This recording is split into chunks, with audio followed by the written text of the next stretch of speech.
আগুন জ্বালো, ব্যর্থ প্রাণের আবর্জনা পুড়িয়ে ফেলে আগুন জ্বালো, আগুন জ্বালো। একলা রাতের অন্ধকারে আমি চাই পথের আলো, আগুন জ্বালো, আগুন জ্বালো, আগুন জ্বালো, আগুন জ্বালো।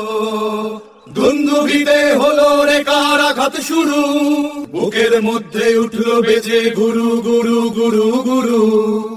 পালায় ছুটে সুপ্তি রাতের স্বপ্নে দেখা মন্দ ভালো, আগুন জ্বালো, আগুন জ্বালো।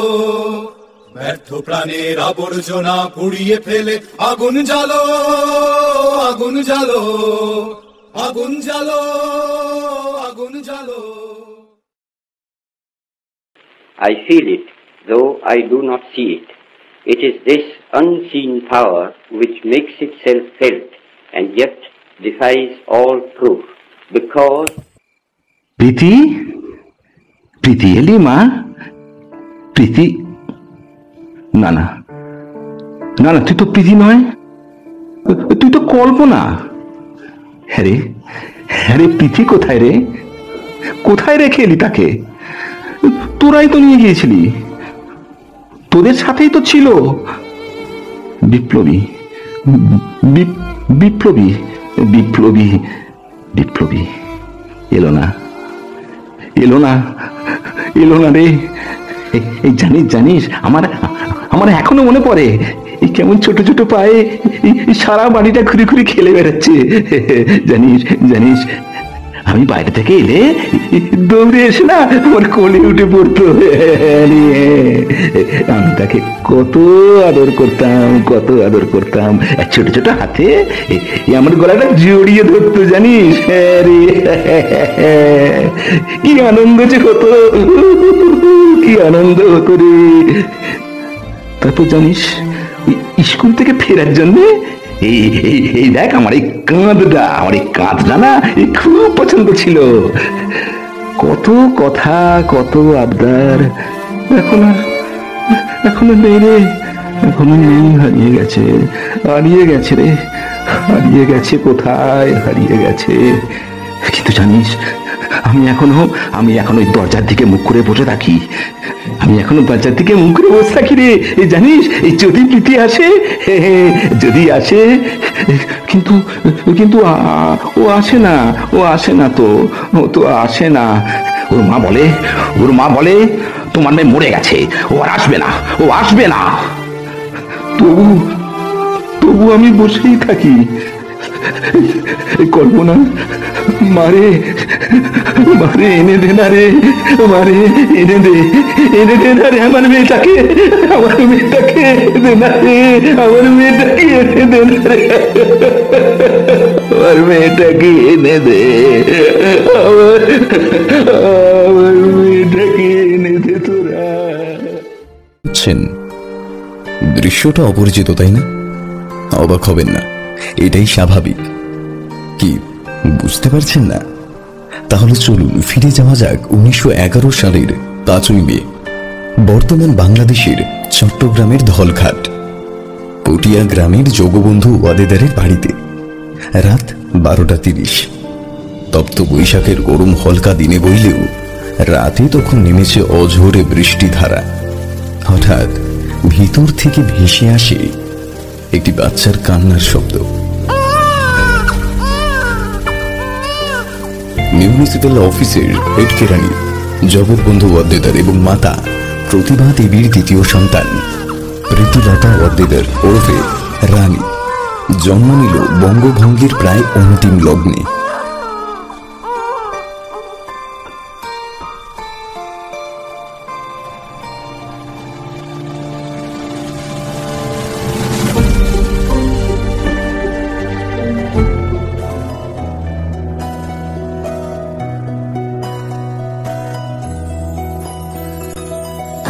তবে সহচরি হাতে হাতে ধরি ধরি নাচিবি, ঘিরি ঘিরি গাহিবি গান।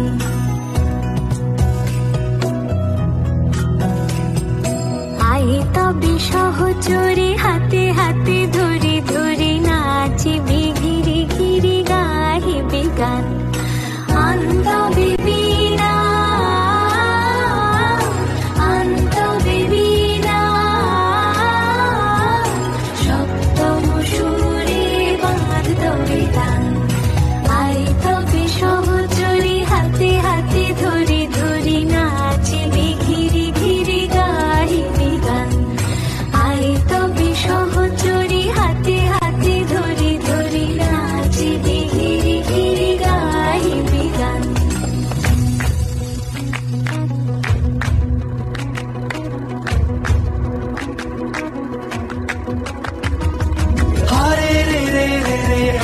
ছেড়ে দে রে দে রে, যেমন ছাড়া বনের পাখি মনের আনন্দে রে, হারে রে রে রে রে আমায় ছেড়ে দে রে দে রে।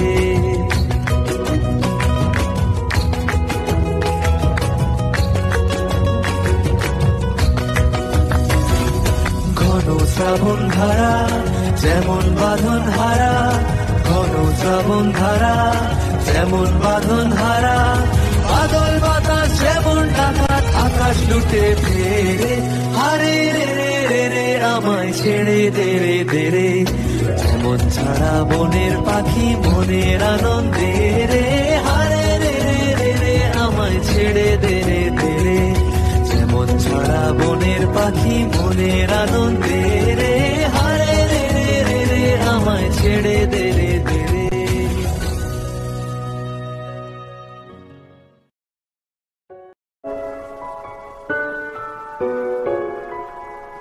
ছোটবেলা থেকেই প্রীতি ছিল অন্তর্মুখী ও লাজুক। কেউ ভাবেনি পরবর্তীকালে এই সামান্য মেয়ে ভূমিকম্প সম কম্পন লাগিয়ে দেবে ইংরেজ সরকারের কঠিন সাম্রাজ্যবাদ ও স্বৈরাচারী ভিতে। পরবর্তীকালে প্রীতির অন্তরঙ্গ বন্ধু ও সহকর্মী কল্পনা দত্ত লিখেছিলেন, আমাদের বাসায় এসে গোয়েন্দা বিভাগের ইন্সপেক্টর বলে, এত শান্তশিষ্ট নম্র মেয়েও এত সুন্দর করে কথা বলতে পারে, ভাবতেও পারি না তার ভিতর এত কিছু আছে।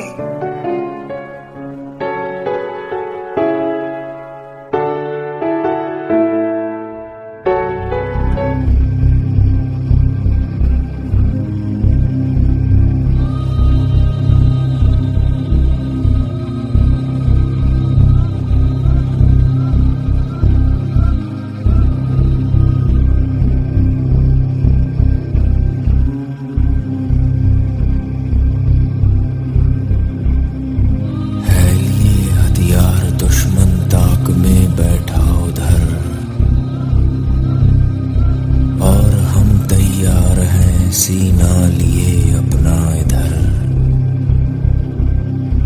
खून से खेलेंगे होली कर वतन मुश्किल में है, सरफरोशी की तमन्ना अब हमारे दिल में है।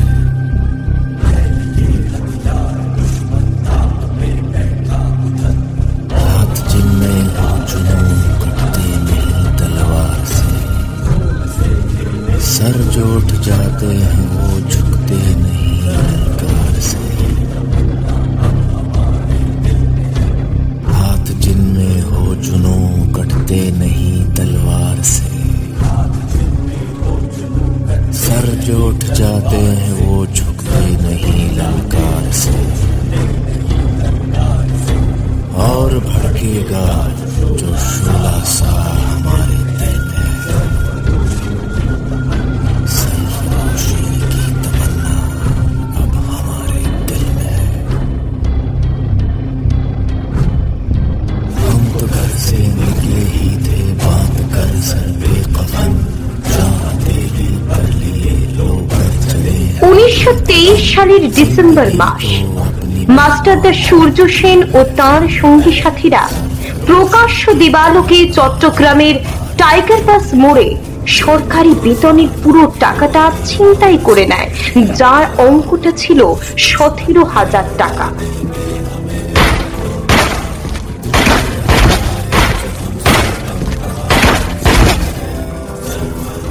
এর 2 সপ্তাহ পরে এক গোপন আস্তানায় বৈঠকের সময় হানা দেয় ইংরেজ পুলিশ। শুরু হয় যুদ্ধ।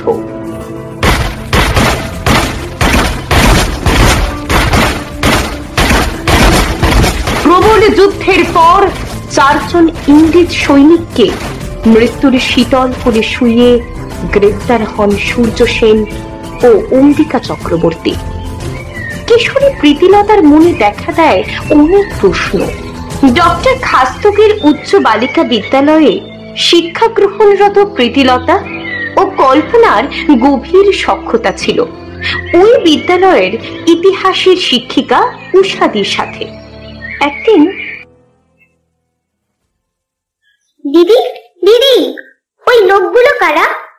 কাদের কাদের কথা বলছো তোমরা? ওই তো ও ঘরে যাদের নিয়ে তোমরা কথা বলছিলে।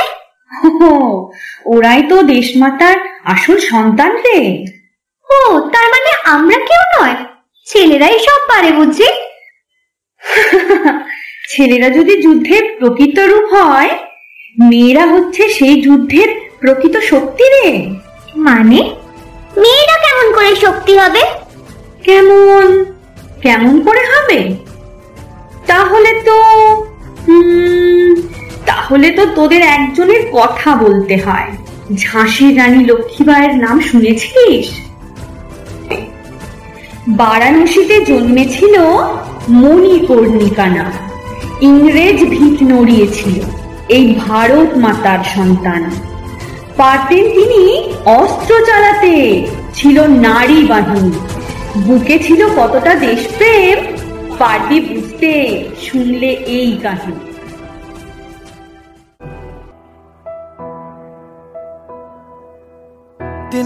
तिनका था हमने सवारा, अपनी वो माटी और घर बारा, लुट रहा ये चमन अपना वतन, आंखों से अपनी लुट रहा ये चमन अपना वतन, आंखों से अपनी संकल्प बोल के हम तो निकल पड़े, हर द्वार खोल के गगन गए विजयी भव, विजयी भव, गगन गए विजयी भव।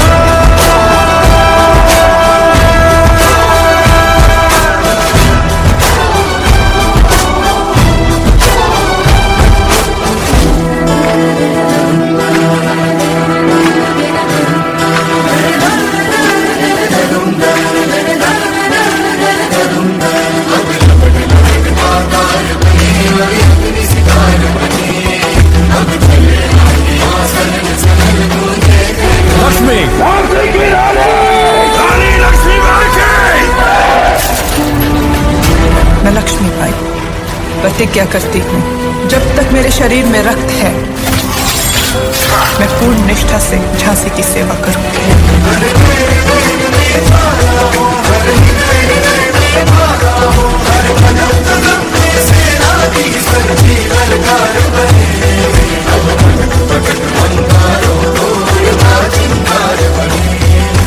रात की सुरंग भटकी है रोशनी, है छटपटा रही रोशनी, गगन गए विजयी भव।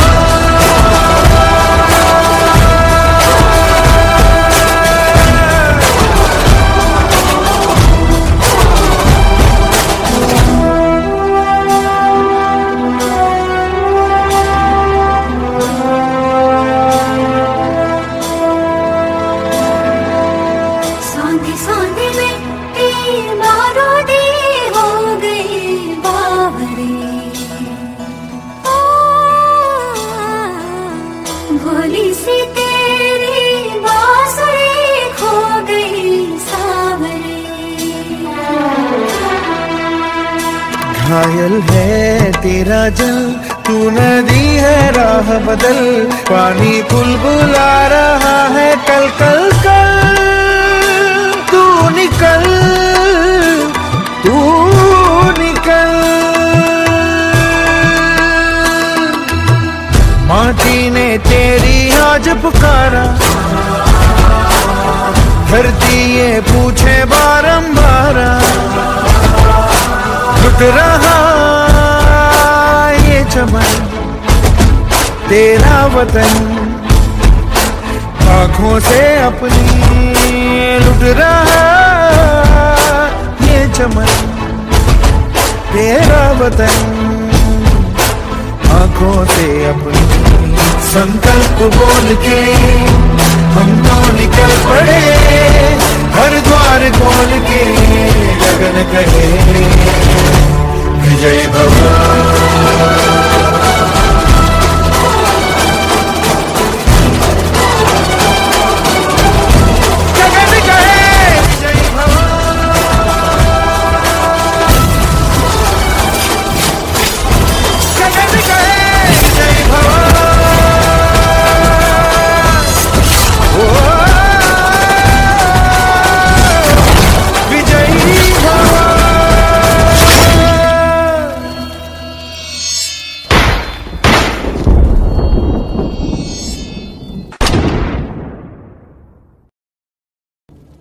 ঝাঁসির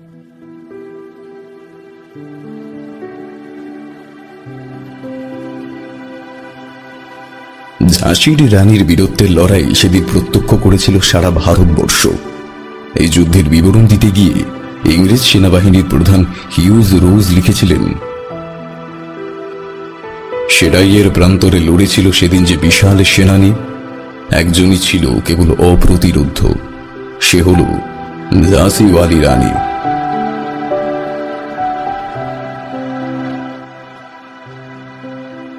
উষাদের কাছে ওই গল্প শোনার পর বেশ কিছুক্ষণ চুপ করে থাকে। তারা ভাবতেই পারছিল না একজন নারী কিভাবে এই অসাধ্য সাধন করেছিল। ঢাকায় যখন প্রীতিলতা পড়তে যান তখন শ্রীসংঘ নামে একটি বিপ্লবী সংগঠন ছিল।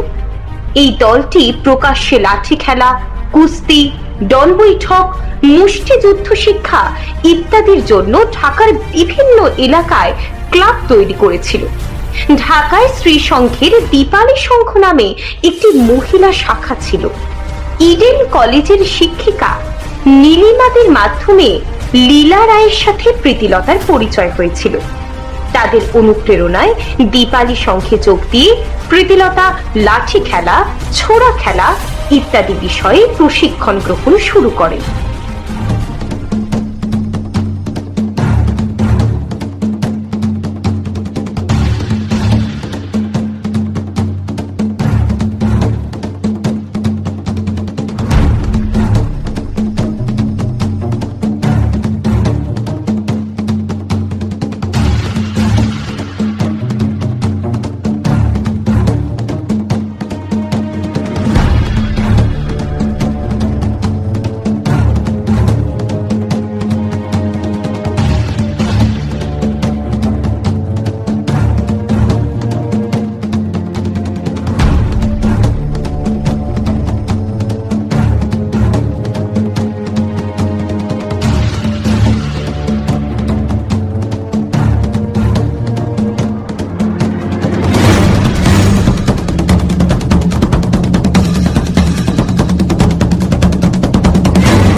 ইতিমধ্যে প্রীতিলতা ও তার অন্তরঙ্গ বন্ধু কল্পনা দত্ত সক্রিয় রাজনীতিতে ধীরে ধীরে অংশ নিচ্ছেন।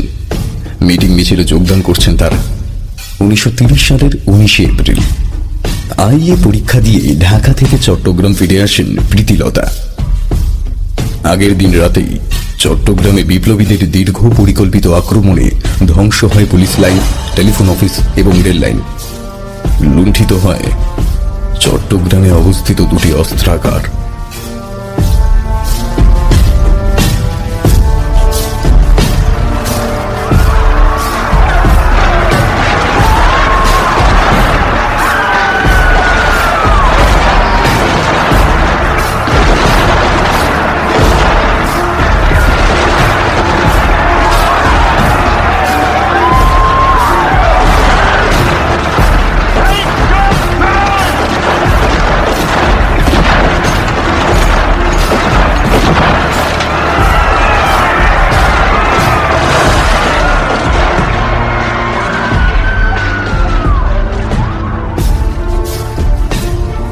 স্থানেই মাস্টারদা ভারতীয় পতাকা উত্থিত করে জায়গাটি স্বাধীন বলে ঘোষণা করেন।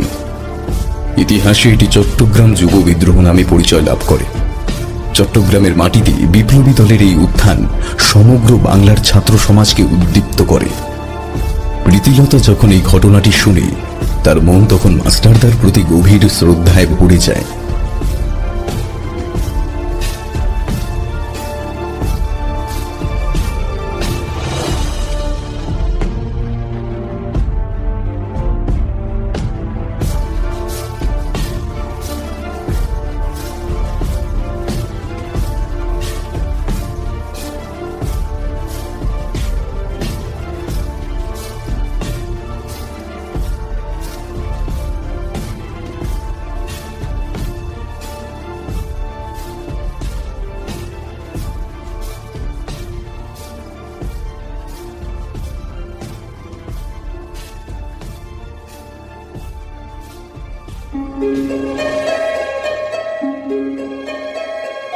1930 সালে বেথুন কলেজে পড়তে আসেন প্রীতিলতা। সে সময় দাদা পূর্ণেন্দু দস্তিদারের সাথে দেখা করতে প্রায় মধ্য কলকাতায় একটি বাড়িতে আসত প্রীতিলতা। বিপ্লবীদের কাছে বাড়িটা গুনু পিসির বাড়ি নামে পরিচিত ছিল। সে সময় তার সাথে পরিচয় হয় ক্যাবলাদার ওরফে মনোরঞ্জন রায়ের সাথে। পরিচয়ের পর তিনি চমকিত হলেন সত্য কৈশোর থেকে যৌবনে পদার্পণ করা মেয়েটির কথা শুনে। কি হলো ক্যাবলাদা, তোমায় এত অন্যমনস্ক দেখাচ্ছে কেন? আসলে মাস্টারদা আমাকে বোমা তৈরির জন্য নির্দেশ দিয়েছেন, কিন্তু কে কে ওখানে? এই এই কে তুমি? কি করছিলে? না না মানে আপনারা যে কথাগুলো বলছিলেন মাস্টারদা। কি মাস্টারদা? এই এই পূর্ণ কে? এই মেয়েটা কে? এ আমাদের সব কথা জেনে ফেলেছে। এই কে তুমি? কি করে ঢুকলে এখানে? কি করে? গুনু পিসি, গুনু পিসি! কি হলো রে? এমন করে চিৎকার করছিস কেন রে? এই মেয়েটা কে? কি করে ঢুকলো বাড়িতে? আরে ও তো পূর্ণর বোন, অনেকদিন ধরেই আসে। কিরে, তুই জানিস না আমাদের সঙ্গে কোনো মহিলার কোনো সম্পর্ক রাখার নির্দেশ নেই, সে যতই আপন হোক না কেন। যদি যদি পুলিশের কাছে চাপে পড়ে সমস্তটা ফাঁস করে দেয়, একটা সামান্য মেয়ে বই তো। আপনি না জেনে অনেক কিছু বলেছেন। কেন? কে আপনার? আমার নয়, আমার মা নয়। রক্ত কি আপনারাই পারেন দিতে? আমরা কি দিতে পারি না? আমরা যেমন নিজের রক্ত দিতে পারি, প্রয়োজনে রক্ত ঝরাতেও পারি। প্রীতি,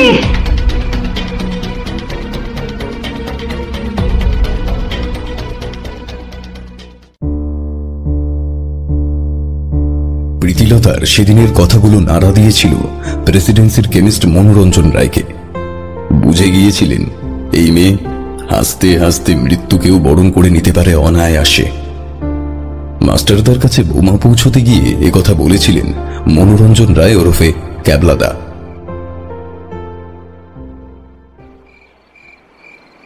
মাস্টারদা, আপনাকে কিছু কথা বলার ছিল। আমাকে? হ্যাঁ বলো, কি বলতে চাও? আমাদের এভাবে চলাফেরা করাটা বিপদ হয়ে যাচ্ছে। পুলিশের নজর সব সময় আমাদের উপর। আমার দলের একনিষ্ঠ কর্মীর মুখে বিপদকে ভয় পাওয়ার কথা? এ তো চরম হতাশার লক্ষণ। ভয়ের প্রশ্ন নয় মাস্টারদা, ভয়ের প্রশ্ন নয়। আপনি ভালো করেই জানেন ওই ইংরেজ বেনিয়ার গুলিতে জীবন দিতে এই দলের অন্তত কেউ পিছু পা হবে না। জালালাবাদের কথা আপনি ভুলে গেলেন? তবে তবে আজ কেন এই কথা ক্যাবলা? ইদানিং পুলিশের সন্দেহের তালিকায় সবচেয়ে উপরে আছে আমাদের মতো ইয়াং জেনারেশন। কোনো কিছুতে সাসপেক্ট আমাদেরকেই বর্তমানে বেশি করা হয়। তাই আমার মনে হয় সময় এসে গেছে মাস্টারদা, বাংলার নারী শক্তিকে এই মুক্তিযুদ্ধে কাজে লাগানোর। কথাটা মাস্টারদাকে ভাবিয়ে তুলল। প্রয়োজনীয়তা যে বর্তমানে তিনি অনুভব করেছিলেন না এমন নয়, তবে তার সংশয় ছিল কে এমন আছে যে নিজের বুক পেতে ইংরেজের গুলি হজম করবে, হাসতে হাসতে মাতৃভূমির জন্য মৃত্যুকে বরণ করবে। কিন্তু কে কে আছে এমন নির্ভীক সাহসিনীর মতো যে যুদ্ধ করবে? আর আর তোমরা তো জানোই যে বেশিরভাগ নারী কোমল নরম স্বভাবের হয়। আমাদের দলে নিকট আত্মীয় যদি মহিলা হয় তবে তাদের সঙ্গে সম্পর্ক রাখা নিষিদ্ধ। ভুলে গেছো সেটা? আছে আছে মাস্টারদা, আপনি দেখে নেবেন এই নারীরাই একদিন ওই সাম্রাজ্যবাদের ভিত নাড়িয়ে দেবে, কাঁপিয়ে দেবে অত্যাচারী ইংরেজদের বুক। বাংলার স্বাধীনতা যুদ্ধে এরাই হবে একদিন প্রধান ও অভিন্ন শক্তি।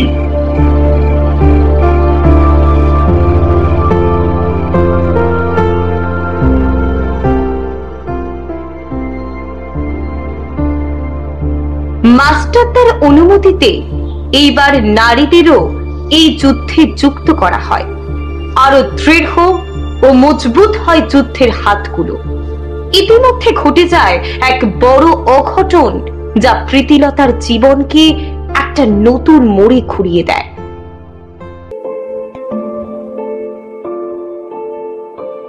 সেই সময়ে চাঁদিপুরের এসডিও তারিণী মুখার্জি খুন হয় দুই তরুণ বিপ্লবী রামকৃষ্ণ বিশ্বাস ও কালীপদ চক্রবর্তীর হাতে। তারিণী মুখার্জি হত্যা মামলার রায়ে রামকৃষ্ণ বিশ্বাসের মৃত্যুদণ্ড ও কালীপদ চক্রবর্তীকে নির্বাসন দণ্ড দেওয়া হয়। ব্যয়বহুল বলে আলিপুর জেলের ফাঁসির শেলে মৃত্যু গ্রহণের প্রতীক্ষারত রামকৃষ্ণের সাথে চট্টগ্রাম থেকে আত্মীয়দের মধ্যে কেউ দেখা করতে আসা সম্ভব ছিল না। এ খবর জানার পর মনোরঞ্জন রায় প্রীতিলতার কাছে লেখা একটি চিঠিতে রামকৃষ্ণ বিশ্বাসের সাথে দেখা করার চেষ্টা করতে অনুরোধ করেন। মনোরঞ্জন রায়ের মা হিজলি জেলে ছেলের সাথে দেখা করতে গেলে গোপনে তিনি প্রীতিলতাকে লেখা চিঠিটা তার হাতে দেন। গুণবেশের উপদেশ অনুযায়ী প্রীতিলতা মৃত্যু প্রতীক্ষারত রামকৃষ্ণ বিশ্বাসের সাথে দেখা করার জন্য আলিপুর জেল কর্তৃপক্ষের কাছে অমিতা দাস ছদ্মনামে কাজিন পরিচয় দিয়ে দরখাস্ত করে।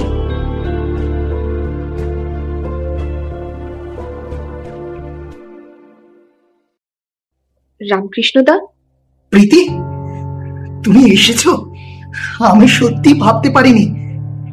মার চিঠিটা তোমার হাতে পড়েছিল শেষমেশ। কিন্তু কিন্তু এ কি হলো রামকৃষ্ণদা?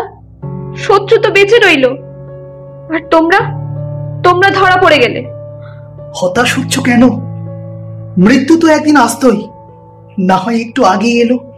কিন্তু কি করে এমন হলো? কি করে এমন হলো রামকৃষ্ণদা? সবটাই ভাগ্যের ফের। আসলে যখন মাস্টারদা আমাদের অর্ডার দিয়েছিলেন ওই ক্রেককে মারার, তখন আমি আর কালীপদ দুজনেই উৎফুল্ল হয়ে উঠেছিলাম। এইবার সঠিক সময় আসন্ন। কিছুদিন আগেই ক্রেক বাংলার ইন্সপেক্টর জেনারেল অফ পুলিশ পদে নতুন দায়িত্ব নিয়ে চট্টগ্রাম সফরে আসে। আমরা আমাদের সিদ্ধান্ত নিয়ে নিই, এই অত্যাচারের মৃত্যুতে আমরা বুঝিয়ে দেব ওদের এখানে থাকার দিন শেষ হয়ে এসেছে।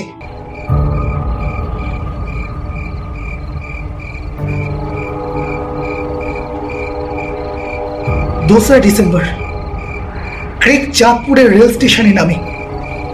পূর্ব পরিকল্পনা মতো আমি আর কালীপদ স্টেশনের বাইরে একটা ঝোপের মধ্যে অপেক্ষা করছিলাম। একটা খাকি পোশাক পরা ইন্সপেক্টর আর সাথে দুজন কনস্টেবল ছিল। এই সুযোগ কালীপদ পরপর দুটো গুলিতে শুইয়ে দিল কনস্টেবল দুজনকে। চমকে নিজের রিভলভার বার করার আগেই আমার পিস্তল পরপর 4টে গুলি গিথে দেয় ক্রেগের বুকে। অন্ধকার ছিল, তাই বুঝতে পারিনি যে আমরা ক্রেগকে নয়, ভুল করে মেরে ফেলেছি চাঁদপুরের এসডিও তারিণী মুখার্জিকে। এরপর প্ল্যান মাফিক আমরা পালাতে যাই, কিন্তু পরপর গুলির শব্দে ওরা সজাগ হয়ে গিয়েছিল। আমি পালাতে পারলেও পালাতে পারিনি কালীপদ, ধরা পড়ে গিয়েছিল। তারপর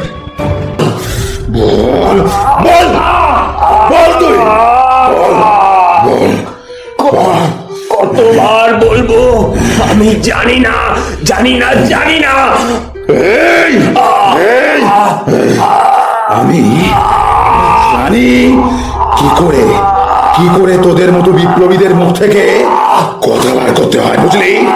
বুঝলি? বলবি না তুই? এমন মার মারবো না, গোল গোল করে সব বলবি। বল বল। তুমি যতই চেষ্টা করো আমার মুখ থেকে একটা কথাও বার করতে পারবে না। তবে রে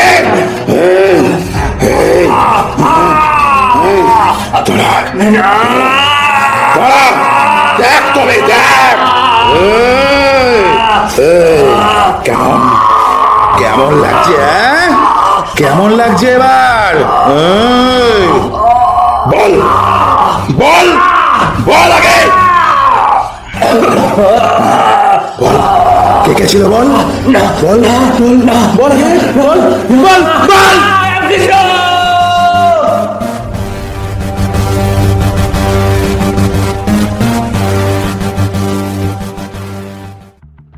ছেড়ে দাও, আমার ভাইকে ছেড়ে দাও, ছেড়ে দাও। ও কিছু করেনি।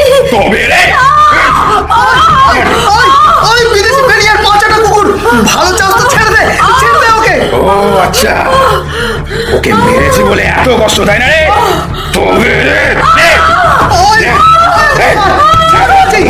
দেখ কেমন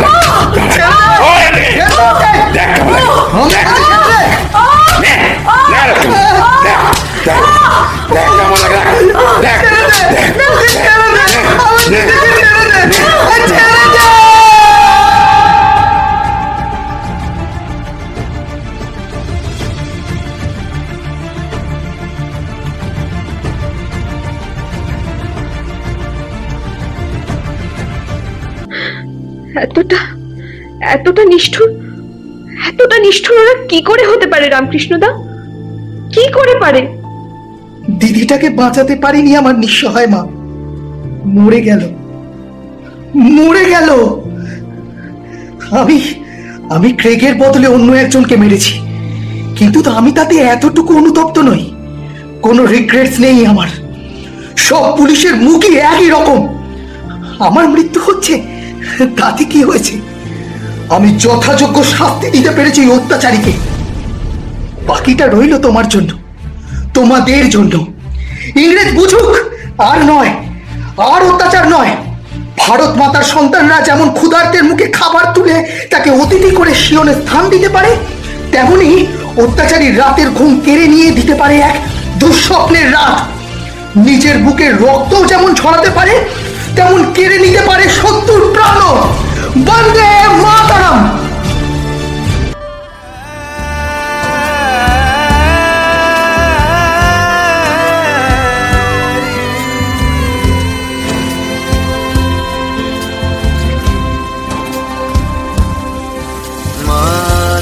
ছেলেরা ঘর ছেড়েছে, শহীদ হবে বেশ, ছাড়বে দেখে শেষ। বারুদ ভরা স্বপ্ন বুকে, স্বাধীন হবে দেশ রে, স্বাধীন হবে দেশ। ও মা তোর ছেলেরা ঘর ছেড়েছে,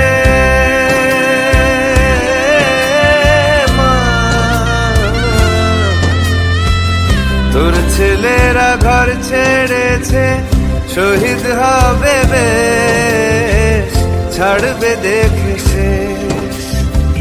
বারুদ ভরা স্বপ্ন বুকে, স্বাধীন হবে দেশ রে, স্বাধীন হবে দেশ।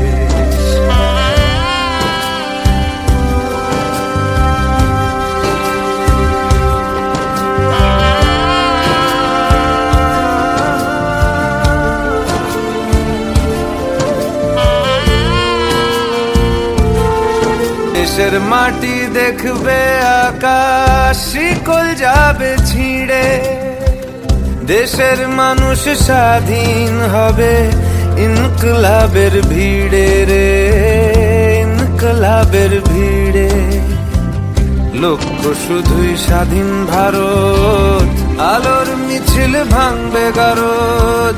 চড়ছে যে বিপ্লবের পারদ, আগুন ভরা বুকে ভালোবাসি পড়তে ফাঁসি স্বাধীনতার সুখে রে, স্বাধীনতার সুখে। ও মা তোর ছেলেরা ঘর ছেড়েছে, শহীদ হবে দেশ, ছাড়বে দেখে শেষ।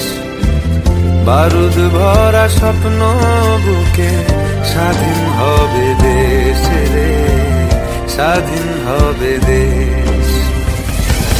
ঘুচবে শাসন, ঘুচবে শোষণ, উঠবে আবার মাথা।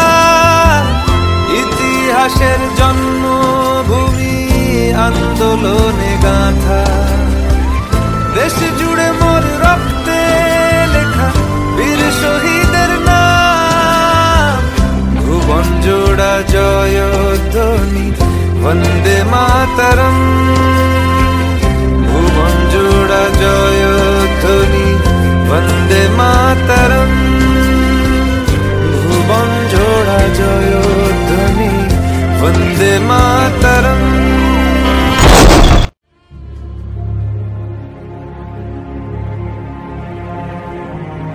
প্রীতিলতা অবাক হলেন এই মানুষটিকে দেখে। বিপ্লবের মুখ এমনও হতে পারে তার জানা ছিল না। 1931 সালের 4 আগস্ট রামকৃষ্ণ বিশ্বাসের ফাঁসি হয়, যা তরুণী প্রীতিলতার উপর গভীর রেখাপাত করে।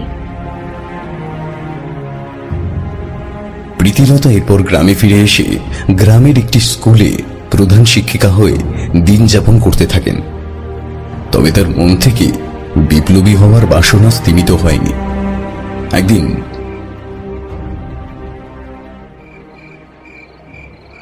কল্পনা, কল্পনা, এ কি প্রীতি, তুমি অসময়ে আমার বাড়িতে? না না, আসলে তোমার সাথে দেখা করতে এলাম আর কি। কিন্তু তোমায় এমন লাগছে কেন? কিছু হয়েছে কি? তা নয়, আসলে আসলে ব্যাপারটা কি, এই তোমার আমার বন্ধুত্ব বিশ্বাসই করতে পারলে না এখন অব্দি আমায়? তা নয় প্রীতি। বেশ বলছি, একটা বিশাল বড় বিপ্লব করতে গেলে লাগে শক্তি।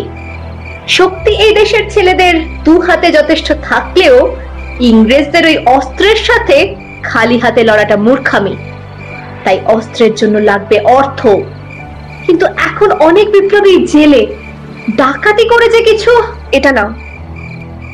বাবা প্রতি মাসে আমায় সংসার চালানোর জন্য পুরো টাকাটাই দিয়ে দেয়, সাথে সাথে আমার মাইনেটাও আছে।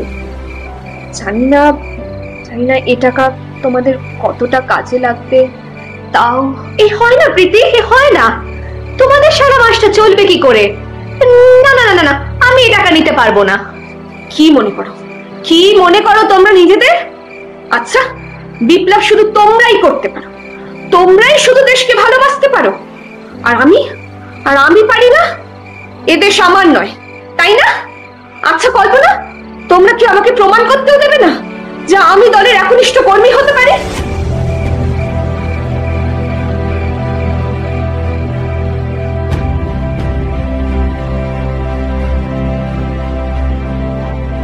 কথাগুলো সেদিন নাড়িয়ে দিয়েছিল কল্পনাকে।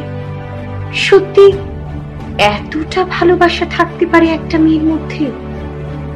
প্রীতিলতা একটা অনুরোধ করেছিল কল্পনাকে, মাস্টারদার সাথে দেখা করতে চায় সে। সেই রাতে কল্পনা প্রীতিকে দেখা করিয়ে দেয় মাস্টারদার অন্যতম সহযোগী নির্মল সেনের সাথে। প্রথম দেখাতে নির্মল সেন প্রীতিকে জিজ্ঞাসা করেছিল, পরিবারের প্রতি টান আছে তোমার? টান আছে, কিন্তু ডিউটি টু ফ্যামিলিকে ডিউটি টু কান্ট্রির কাছে বলে দিতে পারবো। প্রীতির কথা বলা নির্মল সেন মাস্টারদার কাছে যান। মাস্টারদাকে তিনি বলেন যে তার সাথে দেখা করানোর জন্য রানীকে তিনি কথা দিয়েছেন। কেমন দেখলেন মাস্টারদা রানীকে? দারুণ দারুণ কাজ করেছে নির্মল, অসাধারণ। একটা মেয়ে যেমন হতে পারে, এতটা দেশকে ভালোবাসতে পারে, সেটা আমি না দেখলে কখনোই বিশ্বাস করতে পারতাম না নির্মল। কল্পনা যখন আমার কাছে ওকে নিয়ে এসেছিল, তখন ওর চোখে মুখে যে উজ্জ্বলতা আর কাঠিন্য দেখেছিলাম তা সত্যি ভাষায় প্রকাশ করা অসম্ভব মাস্টারদা। মনোরঞ্জন আমাকে ওর কথা বলেছিল, আজ দেখে বুঝতে পারলাম এত দূর হেঁটে এলো, তাতে কোনো ক্লান্তি নেই, কোনো ফিকলনেস নেই। এমন একজন উচ্চশিক্ষিত কালচার্ড লেডি যখন আমায় প্রণাম করলো, তখন 2 হাত তুলে মন থেকে আশীর্বাদ দেওয়া ভিন্ন আমার মনে আর কিছুই এলো না। আপনি শুনলেন মাস্টারদা? আপনি শুনেছেন ওর কথা? ওর কথায় অ্যাকশন করার ইচ্ছাটাই প্রবল। মাস্টারদা, নারী শক্তির যদি এমন রূপ হয় তাহলে কিন্তু সেই দিন আর বেশি দূরে নয় যেদিন বাংলার নারী শক্তির পর্দা সরিয়ে সশস্ত্র বিপ্লবে ঝাঁপিয়ে পড়বে। সেদিন আর বেশি দূরে নয় মাস্টারদা, সেদিন আর বেশি দূরে নয়।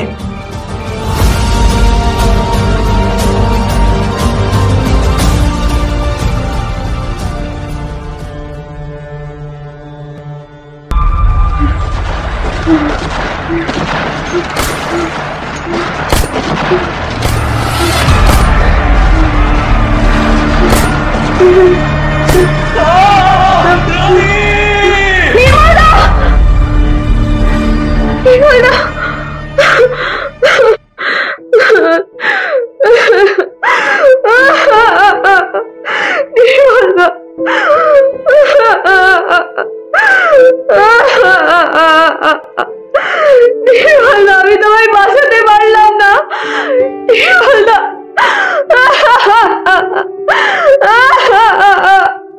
বাঁচাতে পারলাম না। প্রীতি, শান্ত হও প্রীতি, আমি বলছি তুমি প্রীতি শান্ত হও প্রীতি। জানেন মাস্টারদা, নির্মলদাই আপনার সাথে আমার পরিচয় করিয়ে দিয়েছিল, কত কিছু আমায় শিখিয়েছিল। আজ আজ আজ আমি যা, তার বেশিরভাগটাই নির্মলদার জন্য। জানেন মাস্টারদা, সেদিনটার কথা আমার খুব খুব মনে পড়ে। আমরা তখন আশ্রমেই ছিলাম। সারাটা দিন তেমন কোনো কাজ ছিল না আমার। নির্মলদা তখন ওই বাড়িতে ছিল। তখন রাত হয়তো 12টা কি 12:30 হবে। শুক্লপক্ষে পূর্ণিমার চাঁদের জোছনায় চারদিক ভেসে যাচ্ছিল।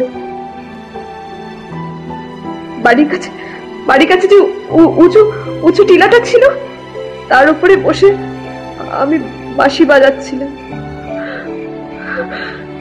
নির্মলদা আমার বাঁশি শুনতে খুব ভালোবাসতেন। কতক্ষণ বাজাচ্ছিলাম জানি না।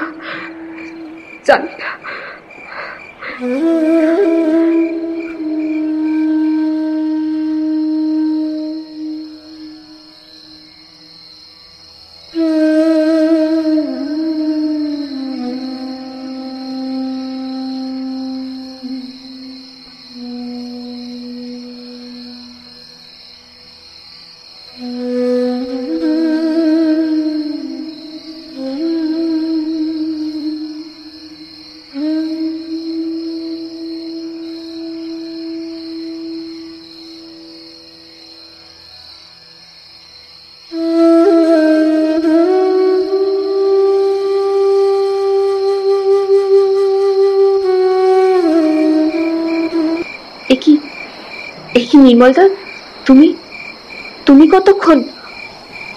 কেন, বেশ তো বাজাচ্ছিলে, থামলে কেন?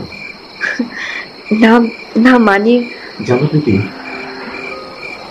বাংলার নারী শক্তিকে দেখে আমি সত্যি অবাক হই। তোমাদের মধ্যে কি অসীম শক্তি আর রহস্য লুকিয়ে আছে। যে হাতে বন্দুক ধরে তোমরা ইংরেজদের ধরাশায়ী করো, সেই হাতে এত সুর। আমাদের মধ্যে কোনো রহস্যই নেই নির্মলদা। আমরা ঠিক জলের মধ্যেই স্বচ্ছ। শুধু শুধু সেই জলের গভীরতা কতটা কেউ বুঝতে পারেনি।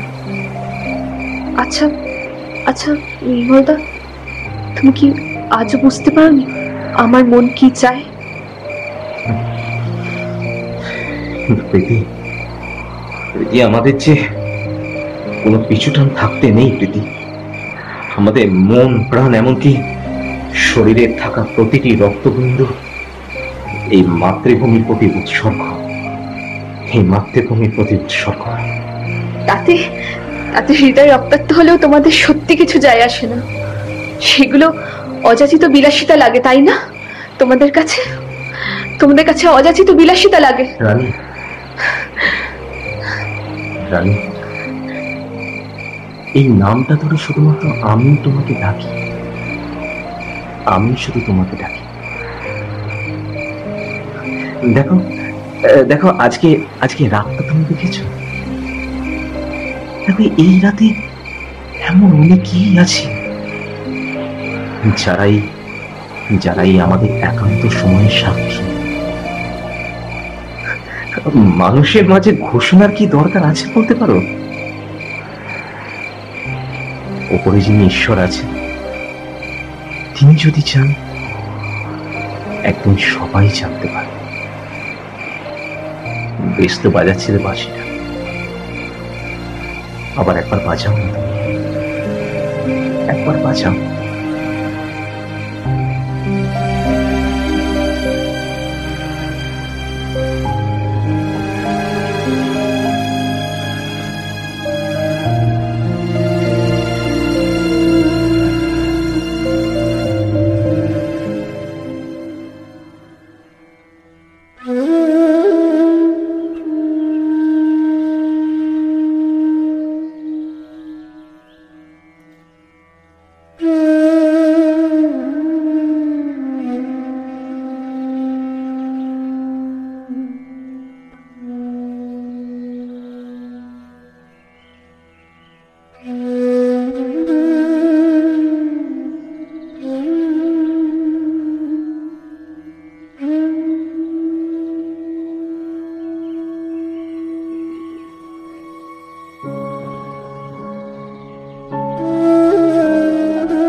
জানি আমি সে কথা। নির্মল আমাকে সবই বলেছিল প্রীতি। আমার ভালোবাসাকে আমি বাঁচাতে পারলাম না মাস্টারদা, আমি বাঁচাতে পারলাম না। এতগুলো মাস গেল আমার আজও নির্মলদা শেষ চিৎকারটা কানে বাজে মাস্টারদা, আমার আজও কানে বাজে আমার আজও কানে বাজে।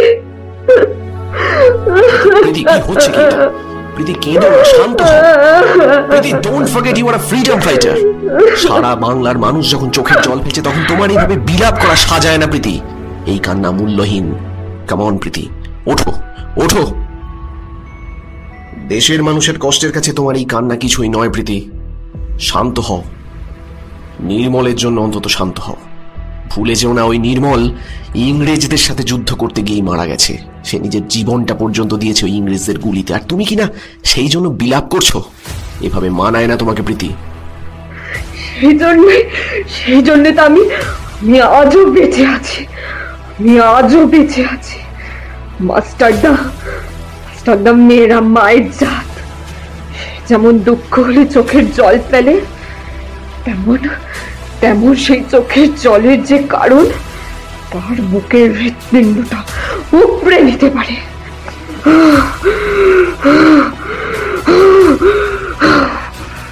তাহলে প্রতিশোধ নাও, প্রতিশোধ। ওই বেনিয়াগুলো পাহাড় তুলিতে যায় ফুর্তি করতে, আর সেখানে তাদের ইউরোপিয়ান ক্লাবে কি লিখে রেখেছে জানো? Dogs and Indians are prohibited. হ্যাঁ, ডগস, আমরা ভারতীয়রা কুকুর। হ্যাঁ, they are the bloody trespassers, not the Indians. ওই ব্লাডি ট্রেসপাসার্স গুলোকে ওইখানেই শেষ করে দিতে হবে। ওঠো প্রীতি, আমাদের ওই পাহাড় তলিতে আক্রমণ করতে হবে। ওঠো। জাগো, নিজের প্রতি নিজের চেতনায় বিশ্বাস আনতে শেখো। এভাবে বিলাপ করো না, ওঠো।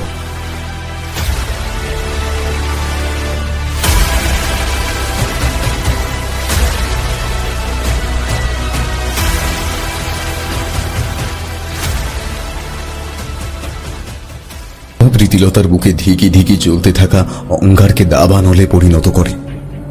নিজেকে সে প্রস্তুত করতে থাকে নতুন করে।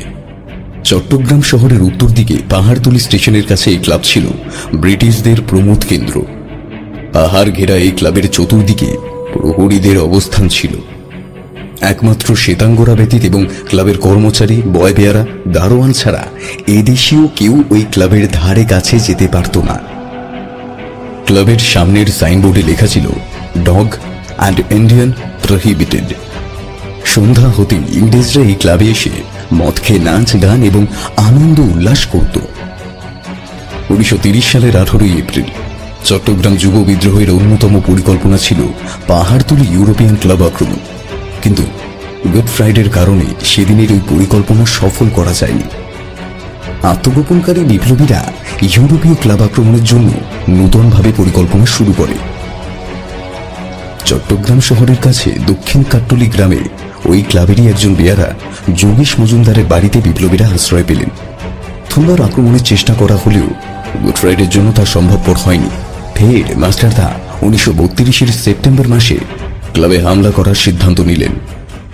23 সেপ্টেম্বর শনিবার রাত 10:20। সেদিন ক্লাবে 40 জন ইংরেজ নরনারী আনন্দ ফুর্তি করছিলেন।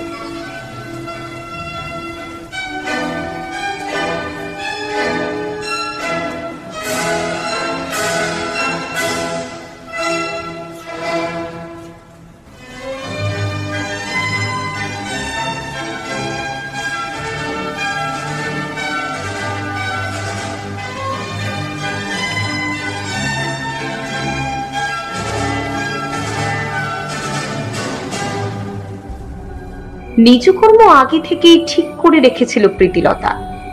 সেদিন তার পরনে ছিল মালকোচা দেওয়া ধুতি আর পাঞ্জাবি।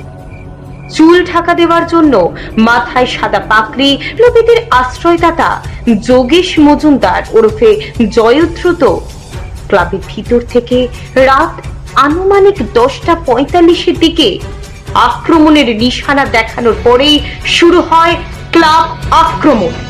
প্রচন্ড এক বোমার গর্জনে থরথর করে কেঁপে ওঠে গোটা ক্লাব।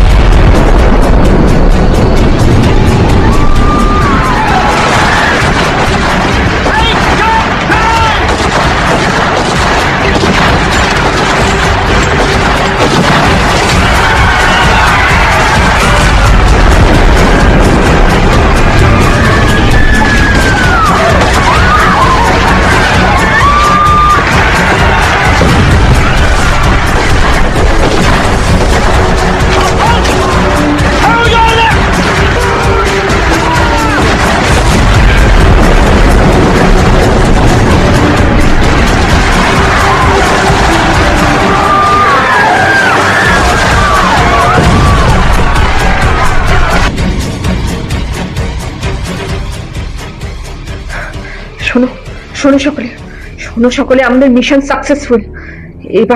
এবার যাও এখান থেকে, যাও। আর এই রিভলভার আর বোমাটা নিয়ে যাও, আর মাস্টারদাকে গিয়ে খবর দেবে। হ্যাঁ, খবর দেবে গিয়ে মাস্টারদাকে। যাও এখান থেকে। কিন্তু তোমাকে একা রেখে আমরা কি করে যাবো? আমরা যে যেতে পারবো না।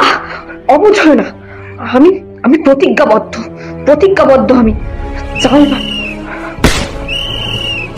দেখো ওরা এসে পড়েছে। যাও তোমরা, যাও। ঠিক আছে দিদি, ঠিক আছে। আবার দেখা হবে দিদি, স্বাধীন বাংলায় আবার দেখা হবে।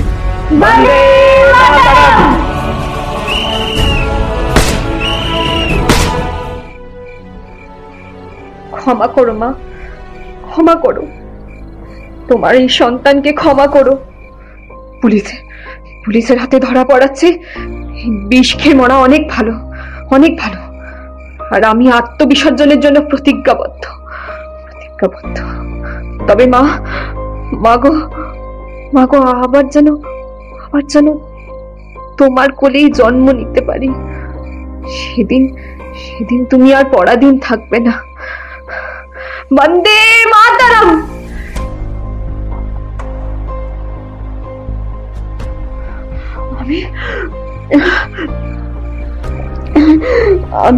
আমি পেরেছি নির্মলদা, আমি পেরেছি। শত্রুর বুকে গুলে আমি গেঁথে দিতে পেরেছি নির্মলদা, পেরেছি। সাবাস রানী, সাবাস। Proud of you Rani, proud of you. সময় হয়েছে রানী, এসো এবার, এসো রানী, এসো। তোমার জন্য গোটা বাংলা এবার বলবে, দেখো পৃথিবী, দেখো, এই আমাদের শক্তি, এ যেমন ভালোবাসতে পারে, তেমন শত্রুর রক্ত ছড়িয়ে নিজের দেশের জন্য নিজেকে উৎসর্গ করতে পারে। এই আমাদের শক্তি, আমাদের নারী শক্তি, আমাদের দেশের মেয়ে, আমাদের দেশের মেয়ে।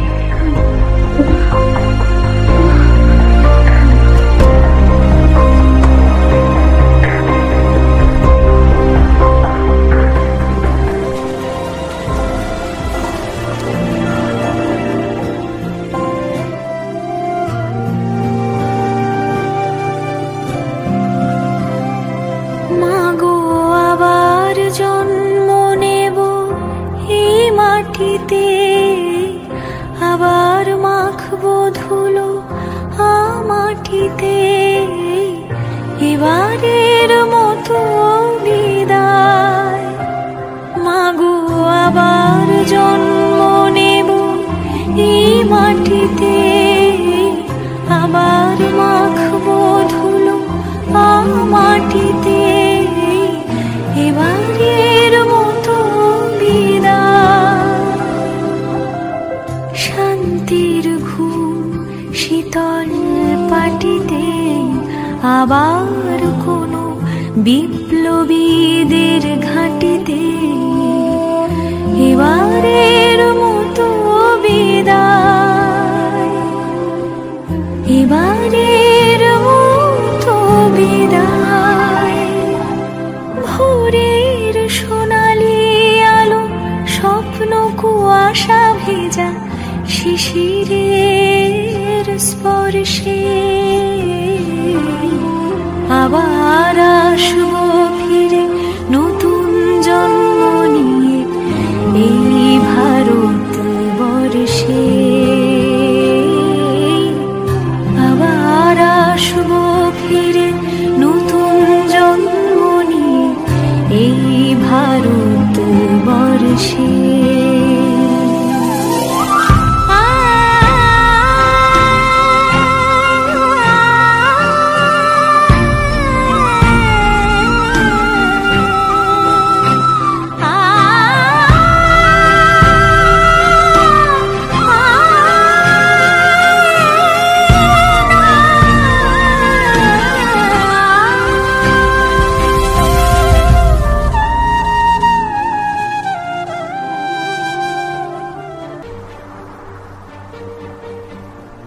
বিপ্লবী কেউ সহজে হতে পারে না, আর বিপ্লবও সহজে আসে না।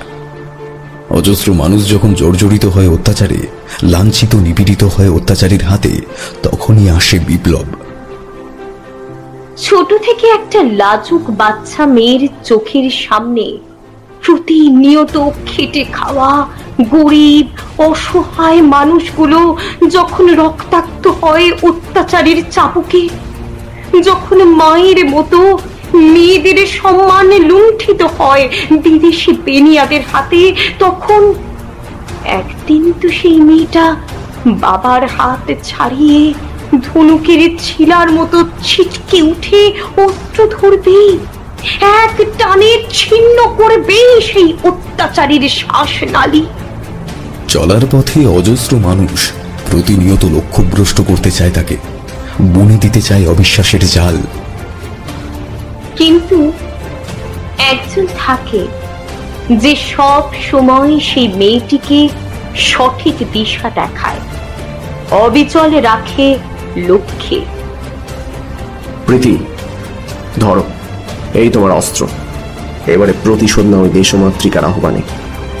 এবারে প্রতিশোধ নাও যারা তোমার দেশমাতৃকাকে অপমান করেছে, যারা প্রতিনিয়ত এই দেশটাকে ছিন্ন ভিন্ন করতে চাইছে। প্রতিশোধ নাও প্রীতি। বন্দে মাতরম।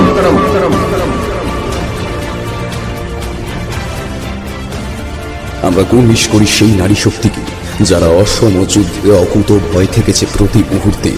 আমরা কুর্নিশ জানাই সেই নারীকে যার জন্য অজস্র নারী প্রত্যক্ষ সংগ্রামে এগিয়ে সেই দেশকে মুক্ত করেছে। আমরা কুর্নিশ করি সেই নারীকে যার জন্য অত্যাচারী ইংরেজরা আতঙ্কে কাঁপত থরথর করে।